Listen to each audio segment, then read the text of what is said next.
Welcome, Richa. It would have been so easy for you to just look the other way and say, "यार, Twitter पे, Facebook पे, मैं 10 चीजें बकवास सुनती हूँ रोज. I'll just ignore this." Why did you decide to take legal action in this particular case? Well, I did experience dilemma on the first day that this happened. And then I felt like a fool because RGB had just passed.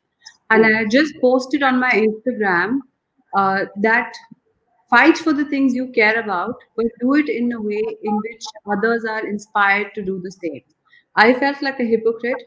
I said I have to protect my name, my reputation, and my dignity.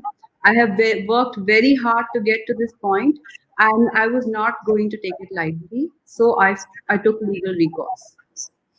So, how difficult was that process? Because one has been following, of course, your Twitter feed, and initially it looked like Payal Ghosh, the actor, was ready to apologize, then she was not ready to apologize. You had to take this all the way to the High Court. So, speak a little bit about the ups and downs of this case and how much of a drain that's been.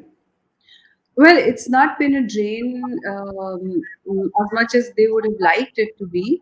I did have sleepless nights on the first 1 or 2 days when I was deciding what to do, but it was only because I was gathering evidence and biding my time. I had to bite my lip and not reply to the troll ecosystem that quickly swung into action, trying to malign me.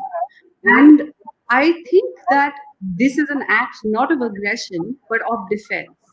I was forced to take legal recourse. I saw what was happening on the 19th of September. This video first surfaced. I Yeah. was informed by my well wishers that this is what has happened. And it took me 2 days, but I sent her a legal notice, which, of course, first was sent to her on soft copy on WhatsApp. Then twice I tried to hand deliver the notice to Ms. Ghosh, which she declined, refused to accept. I have all that on video.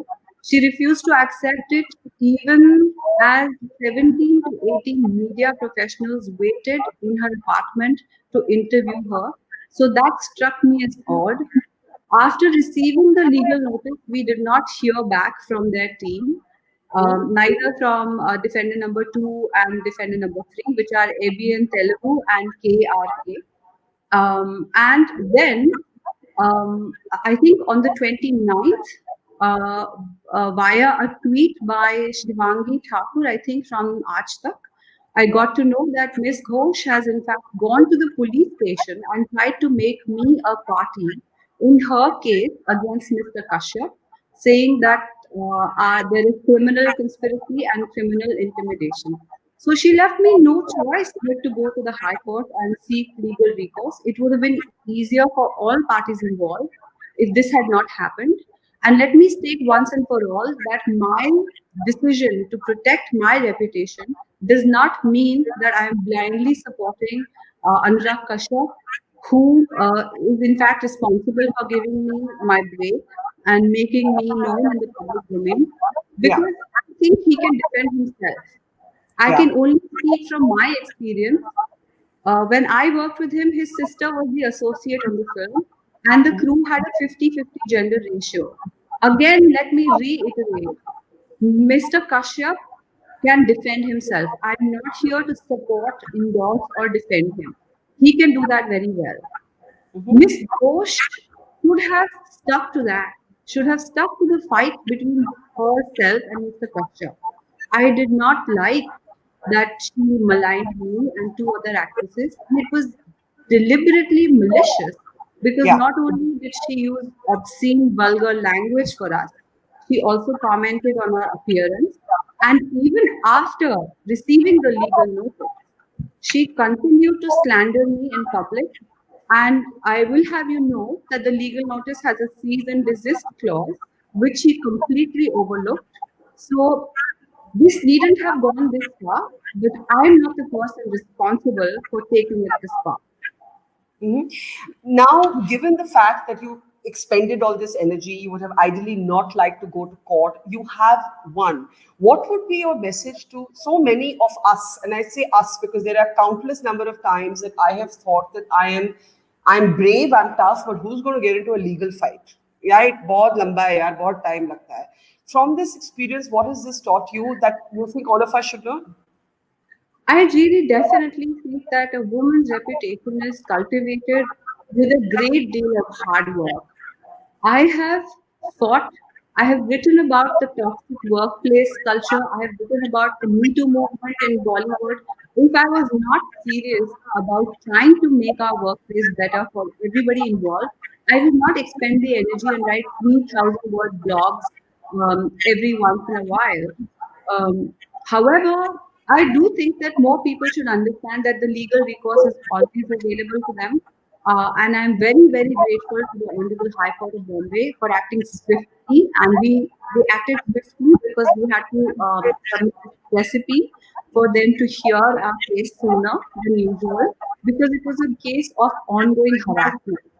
My everything from my Twitter comments to my Instagram DMs were full of obscene, vulgar messages which were being circulated, and I do not deserve that. And I don't think that people should take it down, take it lying down. There is no reason for her to have slandered us in this manner. And I did whatever I could in the right way. When I saw that she hadn't still complained to the NCW, despite Rekha Sharma ji tweeting to her openly and saying, please lodge a complaint, please lodge a complaint, she hadn't. I took the opportunity to register a complaint even with the NCW. In fact, that was the first thing I did because they don't take on sub judice matters. Yeah. However, I am slightly disappointed to mention that despite me having the receipt of the registration of my complaint, despite me tweeting to Ms. Rekha Sharma repeatedly, I have yet to hear back from NCW. And when pictures surfaced of Ms. Ghosh of the NCW headquarters taking pictures with everybody, I was curious. I was like, I did not know that a photo op was also mandatory with a written complaint. If I had known, maybe I would have spent that time and energy also going to Delhi and taking a picture. I saw your tweet, and we'll just play out those photographs in a moment from now when Payal Ghosh met with NCW chairperson Rekha Sharma. Your tweet was directed to the NCW very politely saying, why not the same intervention for me? Have you heard back from the NCW at all, Richa? Nope. And I intend to ask them every single day. And I'm very grateful to people who are amplifying my request to them because I have put everything in the public domain, including Ms. Ghosh's refusal to accept the legal notice when it was first sent, including her legal representative's denial that they did not receive this note, hence they missed the first court hearing, which was scheduled for the 5th of October. Yeah. And that was a bit surprising to me because everything is in the public domain. If you go to her Twitter timeline or to her advocate's Twitter timeline, you will see that Yeah. in fact, when the first court hearing was to happen, they were flying to Delhi to do these pictures with the NCW. Mhm. So, which person in their right mind would ignore uh, a hearing when it is your case, when you are fighting for justice? Yeah. So I have these photographs here, and this is Payal Ghosh with the NCW chairperson, And Ms. that's Rekha. the advocate right there. And that's the advocate right there. You'd know that. Now, what does this picture say to you? I don't think you have a problem with the fact that Payal Ghosh went to the NCW. That's her right. I think your Yeah. problem was something different. My problem is that the NCW website clearly states that harassment can be caused by a man or a woman. Uh, I appreciate and laud Ms. Ghosh's attempts to get justice for herself, but that does not mean that I will not stand up for myself. That does not mean that the NCW should ignore my request, which was in fact, my complaint was filed before Ms. Ghosh. It is all in the public domain. I have everything on email, on WhatsApp, and this is evidence that is admissible in the court of law, in a court of law.